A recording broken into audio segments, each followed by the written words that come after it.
207 horses, 113 Newton meters of torque, all going to the rear wheel of a motorcycle that weighs at 197 kgs wet. Yeah, hashtag gulp indeed. Well, that's the 2021 S1000RR for you.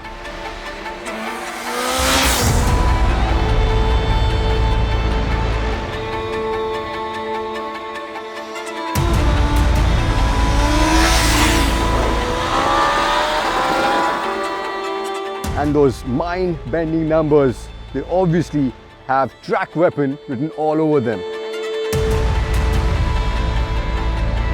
But I, for one, decided to keep logic aside and take this Bavarian nuke out for touring. We covered about 2,000 odd kilometers over 3 weeks for the film that I was shooting, which I really hope you have seen. If not, please click on the link above and let us know what you think. But yeah, that was solid saddle time for us to decipher if this one can hold a candle to its predecessor, which was undoubtedly one of the best road bikes that money can buy.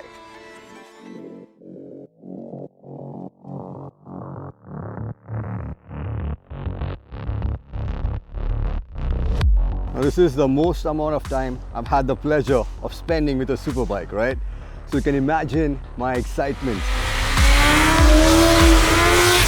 But that actually quickly turned into a matter of deep introspection and wondering if I had unknowingly signed up for an experience of masochism, considering how race-focused, track-focused the modern superbikes have become, how taut they are, how stiff, and how angrier they get year after year, producing more and more horsepower.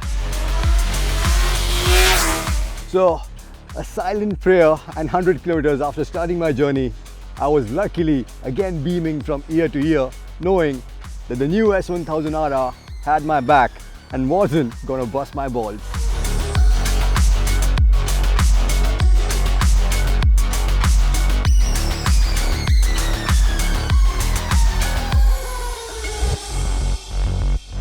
Now don't get me wrong, this is a 200 horsepower missile, so when unleashed, it does warrant a mandatory change of underwear. But the shift cam technology has also made it incredibly tractable. We have 100 Newton meter of torque available from just 5500 RPM, and that means you can easily cruise along on the highway in the 6th gear with more than enough poke on tap for those quick overtakes. But what truly surprised me was, even when the revs dropped to 2500 RPM, it would still pull cleanly in the 6th gear with minimum juddering.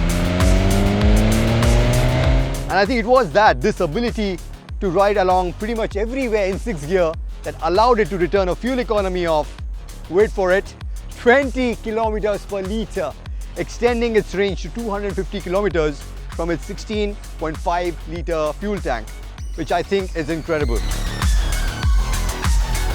And again, it's not that you mind downshifting because the quick shifter and the blipper are buttery smooth to operate.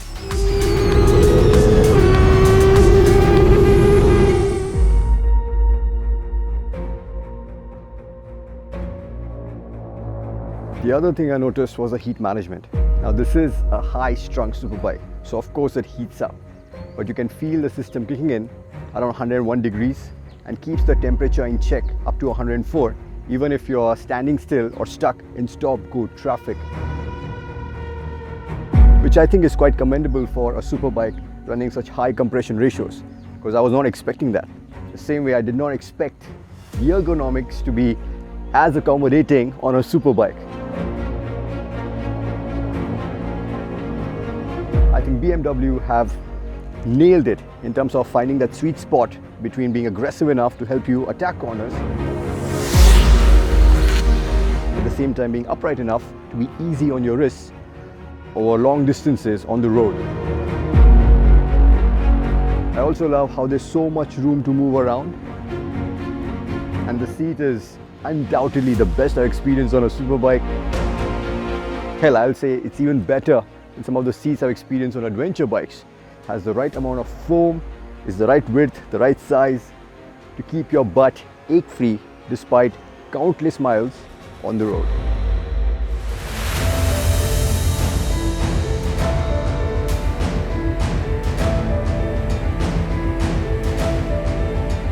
A lot of that comfort also has to do with the exceptional ride quality that the S1000RR brings to the table.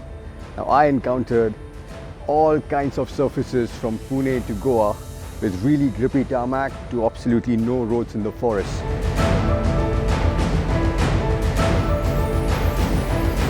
But this bike with its dynamic damping control in the road mode took everything in its stride. Only the sharpest of potholes make their presence felt. And that is commendable considering that this has 13 mm or rather 12 mm less travel compared to the Panigale V4S or the RS V4, which is also the reason why the seat height is a lot more inviting at just 826 mm. And completing the package are all the creature comforts which come as standard on this Pro variant, which include cruise control, you have heated grips, you have tire pressure monitoring system, you have hill hold control, stuff that we see on adventure motorcycles. And that on top of the safety aids like lean sensitive traction control and ABS, as well as what BMW now have introduced, the dynamic braking control, which actually closes the throttle if the system notices that you are trying to brake hard and the throttle is still left accidentally open.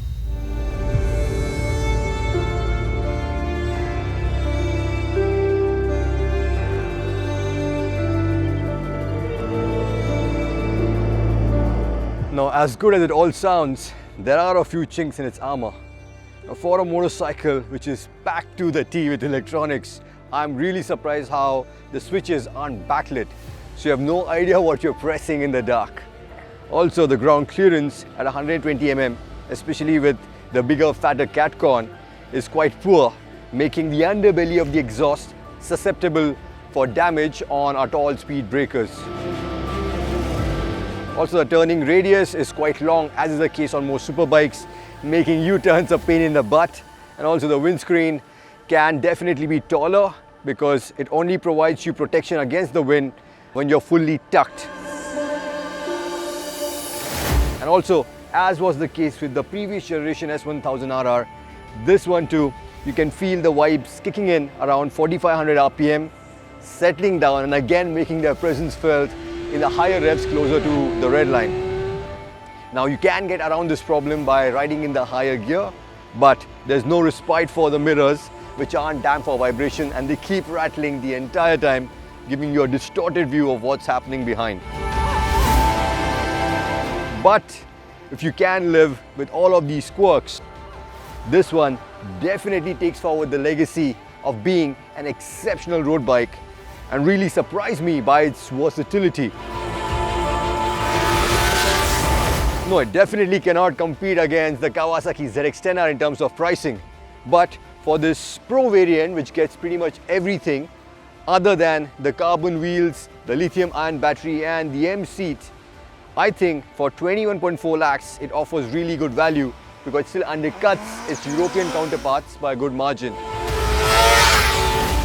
And especially in the 2022 Avatar, it also gets the M chassis kit, which comes with the adjustable swing arm pivot and rear lift.